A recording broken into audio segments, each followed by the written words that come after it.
AITUC రాష్ట్ర నాయకత్వం పిలుపు మేరకు ఈ నెల 20వ తేదీ నుంచి ఆందోళన కార్యక్రమాలు నిర్వహించడం జరుగుతూ ఉంది.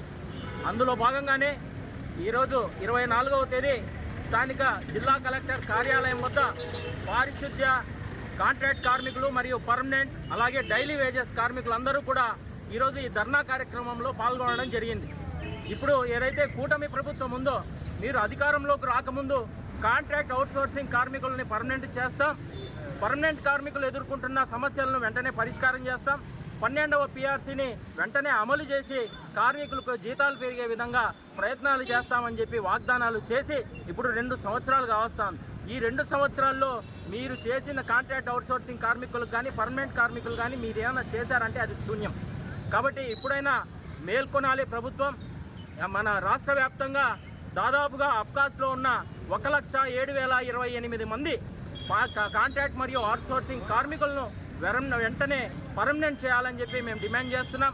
అలాగే స్థానికంగా అన్నమయ్య జిల్లా మదనపల్లి మున్సిపాలిటీలో పనిచేస్తున్న కార్మికులు, డైలీ వేజెస్ కార్మికులు జీతాలు లేక కనుగలాడుతున్నారు.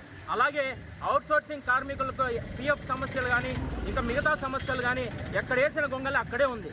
అలాగే ఇక్కడ లోకల్లో మా కార్మికులకి ఇండ్ల స్థలాలు ఇవ్వండి, మేము ఇల్లు నిర్మించుకుంటాం, ఇల్లు నిర్మించి మీరే ఇవ్వాలని చెప్పి మేము అది కూడా ముఖ్యమైన ఒక డిమాండ్ కూడా మేము తీసుకొచ్చాం. కాబట్టి రాష్ట్ర వ్యాప్తంగా ఉన్న పారిశుద్ధ కార్మికుల సమస్యలను వెంటనే పరిష్కారం చేసి అలాగే మున్సిపాలిటీ స్కూల్లో పనిచేస్తున్న స్కూల్ స్వీపర్ల సమస్యలను వెంటనే పరిష్కారం చేయాలని చెప్పి మేము ఈ సందర్భంగా డిమాండ్ చేస్తున్నాం. లేని పక్షంలో రాష్ట్ర నాయకత్వం పిలుపు మేరకు భవిష్యత్తులో మరిన్ని ఆందోళన కార్యక్రమాలు తప్పవని చెప్పి మేము ప్రభుత్వాన్ని హెచ్చరిస్తున్నాం.